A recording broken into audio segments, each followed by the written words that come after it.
Hello दोस्तों, कैसे हैं आप। जिज्ञासा इंग्लिश क्लासेस में मैं मिस्टर सुरेंद्र सिंह एक बार फिर से स्वागत करता हूं।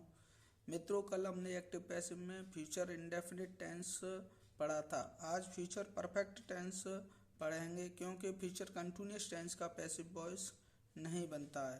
तो आज स्टार्ट करते हैं और आज देखते हैं future perfect tense. Future perfect tense का पैसिव कैसे बनता है। चलिए मित्रों, स्टार्ट करते हैं। सबसे पहले देखेंगे अफर्मेटिव सेंटेंस। अफर्मेटिव सेंटेंस में रूल देखेंगे। सबसे पहले पैसिव सब्जेक्ट लगेगा, उसके बाद विल या shall plus have plus been plus verb की third form plus preposition by plus object. Active देखेंगे, the police will have caught the terrorist. इसमें सबसे पहले जब पैसिव बनाएंगे हम, तो एक्टिव में आइडेंटिफाई करेंगे कि कौन सा वर्ड सब्जेक्ट है, कौन सा ऑब्जेक्ट है। तो द पुलिस सब्जेक्ट है, विल हैव ये हेल्पिंग वर्ब है, कॉट मेन वर्ब की थर्ड फॉर्म है और द टेररिस्ट ये ऑब्जेक्ट है। अब फ्रेंड्स, जब हम इसे पैसिव में चेंज करेंगे तो जैसा एक्टिव से पैसिव बनाने का रूल है कि ऑब्जेक्ट को सब्जेक्ट बनाओ, तो सबसे पहले द टेररिस्ट, उसके बाद विल हैव और been, will have been plus verb की third form plus by plus object, इस हिसाब से। तो the terrorist will have been caught by the police. Negative sentence देखें। निगेटिव सेंटेंस में वही रहेगा, बस विल या शैल के बाद नॉट आ जाएगा। पैसिव सब्जेक्ट प्लस विल या shall plus not plus have plus been plus verb की third form by plus object. अब जैसे एक्टिव देखेंगे कि इसका, they will not have painted the whole house by 2 o'clock, यहाँ फुल स्टॉप है। अब जब इसे पैसिव में चेंज करेंगे तो देखिए, सबसे पहले subject they, will not have यहाँ तक helping verb, painted main verb, the whole house ये आपका हो जाएगा ऑब्जेक्ट। अब ये बाय 2 o'clock दिया है फ्रेंड्स इसमें, तो ये बाय 2 o'clock आपका टाइम है, इसमें टाइम है।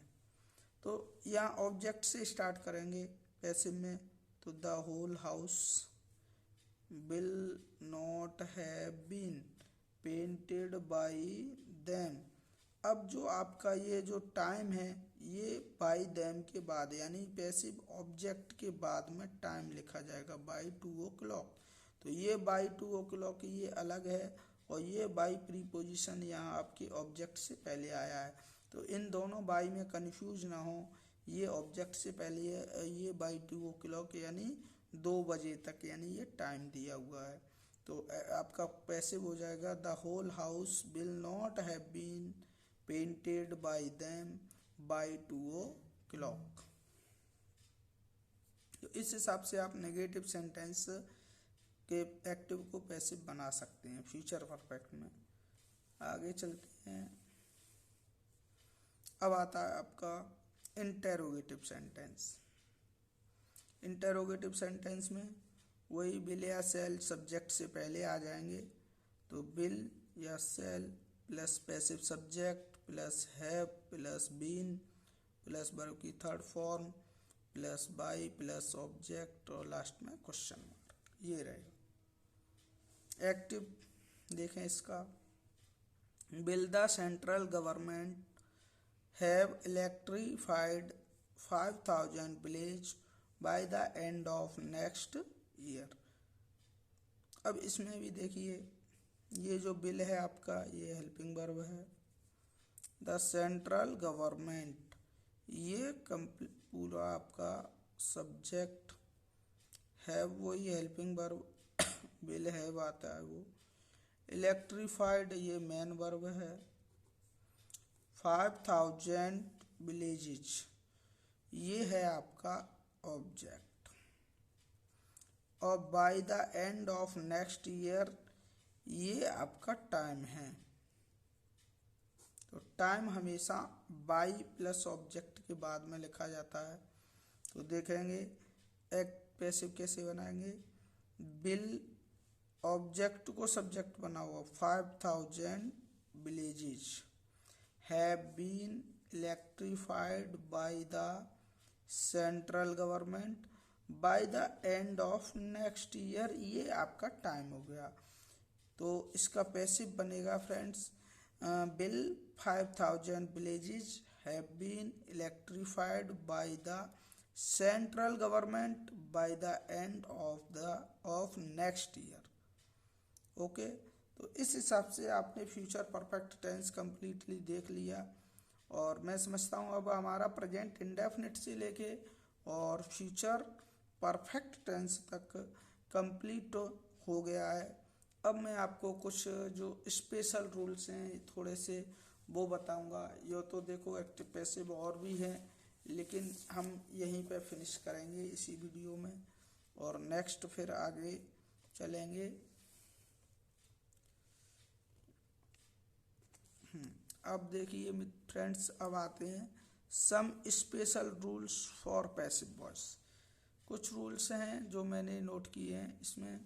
देखो सबसे रूल फर्स्ट, यदि एक्टिव सेंटेंस में सब्जेक्ट के बाद मॉडल ऑक्सिलरी, फ्रेंड्स आपको पता हो, वैसे मैं बताऊंगा जब वर्ब चैप्टर पढ़ाऊंगा जब, इसमें मॉडल ऑक्सिलरी और प्राइमरी ऑक्सिलरी दो होती हैं। यानी जो मॉडल ऑक्सिलरी हैं should, would, must, ought to, use to, can, could, may, might, will, shall, तो ये सभी मॉडल ऑक्सिलरी हैं।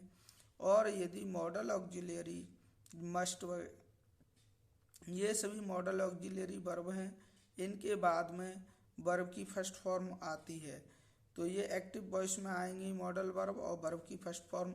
और जब हम इसे पैसिव में बनाएंगे तो क्या करेंगे, मॉडल ऑक्सिलरी वर्ब के बाद बी का यूज करेंगे, क्योंकि मॉडल ऑक्सिलरी वर्ब के तुरंत बाद में वर्ब की थर्ड फॉर्म नहीं आ सकती और बिना वर्ब की थर्ड फॉर्म के पैसिव नहीं बन सकता है।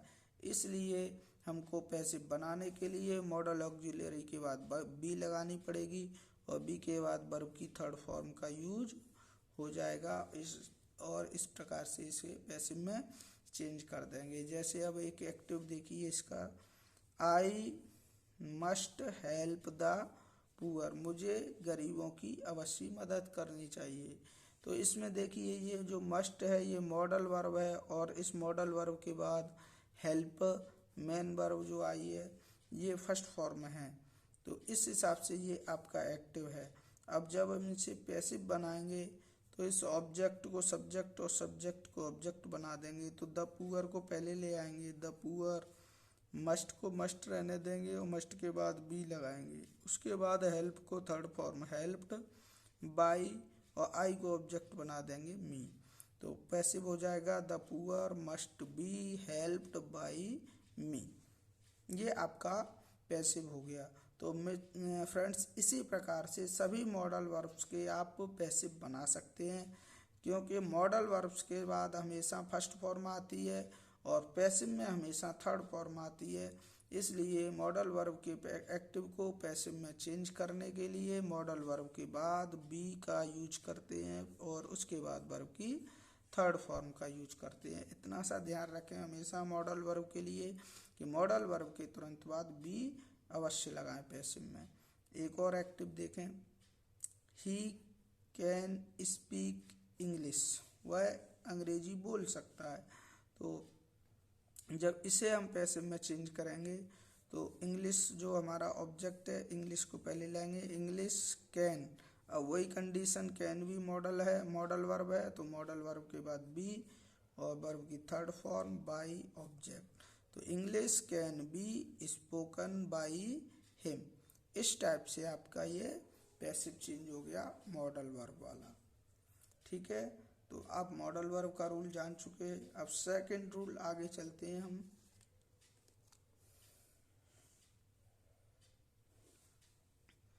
यदि एक्टिव वॉइस में एडवर्ब्स ऑफ मैनर, फ्रेंड्स जब आप एडवर्ब चैप्टर पढ़ेंगे तब आपको पता चलेगा एडवर्ब्स के टाइप वगैरह।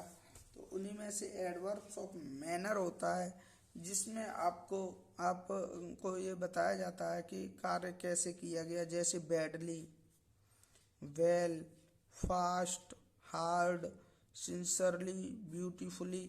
यानी इसमें कार्य करने के जो मेथड है, उस मेथड को, कार्य करने की उस मैनर को बताया जाता है कि कार्य अच्छे से किया, गलत तरीके से किया, जल्दी किया, कैसे, किस टाइप से किया तो वो आता है।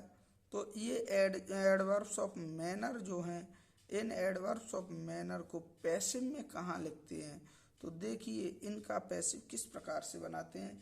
ये एडवर्ब्स ऑफ मैनर आपके जो हैं हेल्पिंग वर्ब के तुरंत बाद और मेन वर्ब से पहले लिखे जाते हैं हमेशा। तो इनका एक एक्टिव बताता हूँ मैं आपको। जैसे एक्टिव में my mother looks after me well, यानी मेरी माँ मेरी देखभाल अच्छे से करती हैं। लुक्स आफ्टर माने देखभाल करना होता है। तो मेरी माँ मेरी देखभाल अच्छे से करती हैं, वेल का मतलब अच्छे से। तो ये जो वेल जो है ये एडवर्ब ऑफ मैनर है आपका। क्या है? Adverb of manner. अब इस एडवर्ब ऑफ मैनर को हम पैसिव में कहाँ ले जाएंगे? इसको हम पैसिव में हेल्पिंग वर्ब के बाद लिखेंगे। जैसे ये है I am well looked after by my mother. तो आई एम, क्योंकि ये लुक्स है, ये प्रेजेंट इंडेफिनिट में है तो इजार एम आएगी, तो आई के साथ एम आएगी। और आपका ये एडवर्ब ऑफ मैनर उस वर्ब से पहले आ गया जिस वर्ब की ये विशेषता बता रहा है। I am well looked after, after preposition looks after के बाद जुड़ा हुआ है साथ में, तो ये आफ्टर लुक्ड के बाद ही रहेगा, लुक्ड आफ्टर। अब ये बाई प्रीपोजिशन है आपका जो पैसिव में आता है ऑब्जेक्ट से पहले। तो by my mother, I am well looked after by my mother. तो आपका सीधा सा ये है एडवर्ब ऑफ मैनर, यानी इस तरीके से जो आते हैं वेल, हार्ड, सिंसरली, बैडली, तो उनको हम इस प्रकार से, यानी हेल्पिंग वर्ब और मैन वर्ब, ये एम हेल्पिंग वर्ब है और ये लुक्ड मैन वर्ब है, इन दोनों के बीच में वेल ये है आपका एडवर्ब ऑफ मैनर। ये एडवर्ब ऑफ मैनर ये आ जाएगा हेल्पिंग वर्ब और मैन वर्ब के बीच में। थर्ड रूल और है फ्रेंड्स, लास्ट ये और देखें। यदि एक्टिव में एक डायरेक्ट ऑब्जेक्ट तथा एक इनडायरेक्ट ऑब्जेक्ट, इट मीन्स दो ऑब्जेक्ट हों एक्टिव में, तो पैसिव में किसी एक ऑब्जेक्ट को पैसिव सब्जेक्ट बना देते हैं तथा दूसरे को ऑब्जेक्ट ही बना रहने देते हैं। अब फ्रेंड्स जैसे डायरेक्ट ऑब्जेक्ट क्या होता है और इनडायरेक्ट ऑब्जेक्ट क्या होता है, तो डायरेक्ट ऑब्जेक्ट तो अनलिविंग थिंग्स यानी कोई वस्तु होती है, और इनडायरेक्ट ऑब्जेक्ट होता है कोई व्यक्ति। देखो active, the teacher taught her English, अध्यापक ने उसे अंग्रेजी पढ़ाई। तो ये जो टॉट वर्ब है इसका ऑब्जेक्ट हर भी है और इंग्लिश भी है। हर आपका इनडायरेक्ट ऑब्जेक्ट है और इंग्लिश डायरेक्ट ऑब्जेक्ट है, यानी जो लिविंग थिंग्स है हर वो इनडायरेक्ट है और जो इंग्लिश अनलिविंग थिंग्स है ये डायरेक्ट ऑब्जेक्ट है। अब इन दोनों ऑब्जेक्ट्स में से किसी एक ऑब्जेक्ट को हम पैसिव में सब्जेक्ट बना लेंगे और एक को ऑब्जेक्ट ही बना रहने देंगे, और दोनों को आप फ्रीली किसी से भी पैसिव बना सकते हैं। जैसे मैं दोनों टाइप से आपको बताता हूँ। She was taught English by the teacher. She was taught English by the teacher. एक तो ये हो गया आपका, ये भी एक्यूरेट करेक्ट है। दूसरा, अगर आप चाहें तो इस इंग्लिश को भी सब्जेक्ट बना सकते हैं, जैसे इंग्लिश वॉज टॉट हर। अब इस हर को अपनी जगह पे ऑब्जेक्ट रहने देंगे और ऊपर हमने इंग्लिश को रहने दिया था, taught her by the teacher. आप ऐसे भी बनाएं, ये भी करेक्ट है, चाहे जैसे बना सकते हैं। और एक और, जैसे टॉट टू हर भी मिल सकता है आपको, तो उससे कोई फ़र्क नहीं पड़ने वाला है, चाहे वो लगाएं टू या न लगाएं। ये दोनों इस टाइप से आप पैसिव चेंज कर सकते हैं, ये बिल्कुल करेक्ट हैं। तो इस प्रकार से फ्रेंड्स, मैं आज आपको ये एक्टिव पैसिव जो टॉपिक मैंने स्टार्ट किया था उसको फिनिश करता हूँ, और नेक्स्ट टॉपिक में लेके आऊँगा direct and indirect speech, it means narration. तो उसको आप आगे अच्छे से समझें, पढ़ें और हमारे वीडियो को सपोर्ट करें। और हमारा वीडियो अच्छा लगा हो तो आप लाइक करें, शेयर करें और चैनल को सब्सक्राइब ज़रूर करें। धन्यवाद। Good bye.